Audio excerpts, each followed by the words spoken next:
ফুটপাতে দুধ গরম করা নিয়ে মন্ত্রীর বাধা দেওয়া এবং তা নিয়ে বিতর্ক যখন তুঙ্গে, তখন ফেসবুক পোস্টে জবাব দিলেন মন্ত্রী অগ্নিমিত্রা পাল। তিনি বলছেন, ফ্রি স্কুল স্ট্রিটের ব্যস্ত ফুটপাত, সেখানে স্টোভ জেলে দুধ গরম করা হচ্ছিল।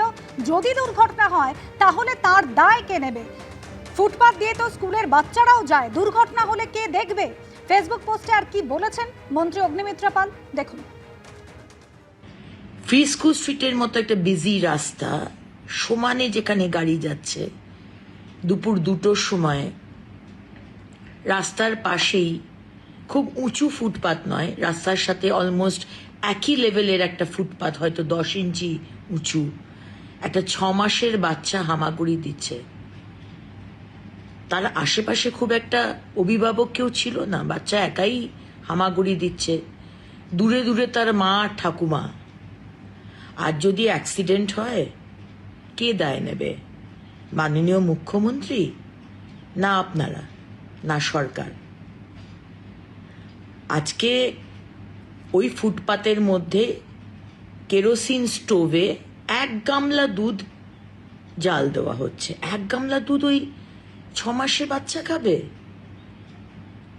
আর স্টোভে আগুন জ্বালিয়ে যে রাস্তা দিয়ে, যে ফুটপাত দিয়ে অনবরত লোক যাচ্ছে, ছোট বাচ্চারা স্কুল থেকে যাচ্ছে, যে কোনো সময় অ্যাক্সিডেন্ট হবে।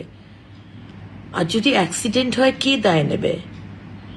ইউডিএমএ দপ্তর, নগর উন্নয়ন দপ্তর, পুলিশ, সরকার, না আপনারা? আজকে মানবিকতার কথা বলা হয়েছে, আমরা মানবিক, আপনাদের থেকে মানবিকতা শিখতে হবে না।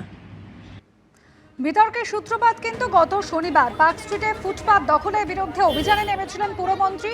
সে সময় ফুটপাতে শিশুর জন্য দুধ গরম করছিলেন এক মহিলা, আর এরপরে তাকে ফুটপাত থেকে সরে যেতে বলেন অগ্নিমিত্রা পাল।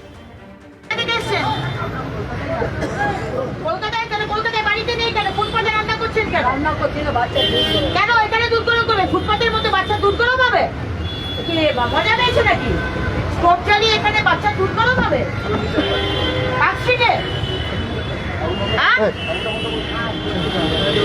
ফেসবুকে ছবি পোস্ট পুরমন্ত্রীর, মানবিক হওয়ার আর্জি কুণাল ঘোষের।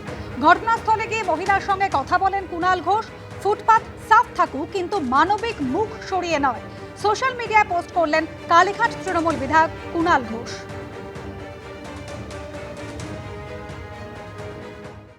এবিপি আনন্দ, এগিয়ে থাকে, এগিয়ে রাখে।